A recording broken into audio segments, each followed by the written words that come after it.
Justement, on parlait de vie normale et 2021 est une année très spéciale. Pourquoi une année spéciale?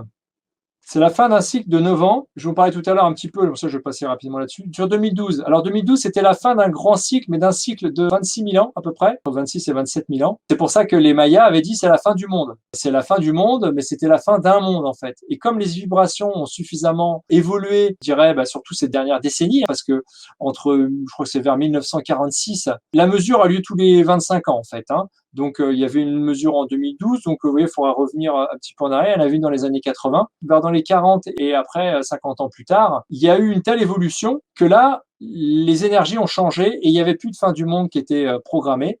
Il était plus question de continuer. Donc, c'est pour ça que on sent aussi toute une énergie. Et donc, ça fait 9 ans. Et vous savez que ce sont des cycles donc en numérologie qui durent 9 ans. On est sur la fin de quelque chose. Comme en 2012, on était sur la fin d'un grand cycle, mais là, on est sur la fin donc d'un plus petit cycle. En numérologie, les années 5, comme 2012, ça veut dire du changement. Comme on termine un cycle de 9 ans, en 2022, on va passer en année 6 et du coup, on repart pour un cycle de 9 ans, donc jusqu'en 2030. Et c'est pour ça que l'année 2030, elle ressort à tellement d'endroits, que ce soit dans l'agenda de l'ombre ou dans l'agenda de la lumière, la date est symbolique parce qu'elle rejoint toujours ce cycle 2012, 2021, 2030. Et si vous revenez en arrière aussi, vous voyez que ces années-là, il s'est quand même passé beaucoup de changements.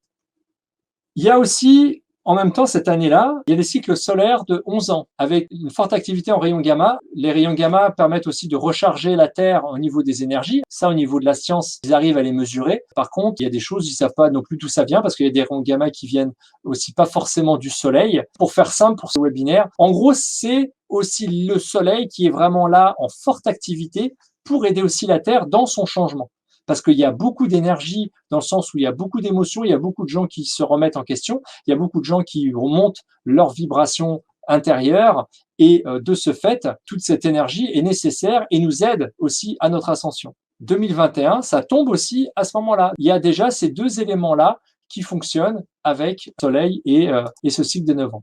Et puis, il y a une dernière chose, l'astrologie, j'en ai parlé un petit peu tout à l'heure, et c'est vraiment une des plus anciennes sciences et qui est vraiment importante, qui fonctionne. C'est une année aussi avec de grands bouleversements. Les planètes, en fait, comment c'est interprété par les astrologues, c'est liberté et indépendance. Et on arrive vraiment là-dedans parce qu'on se rend compte qu'on est dans une période où justement les libertés sont tellement serrées. Et les planètes, avec les énergies, nous aident à nous donner encore plus envie d'être en liberté. Vous voyez, les deux effets se complètent.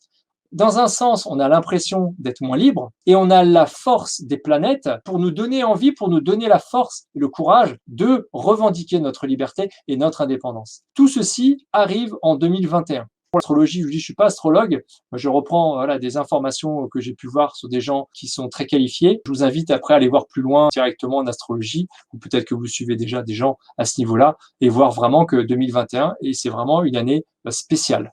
Et 2020 aussi était assez spécial, mais 2021 l'est encore plus et de loin.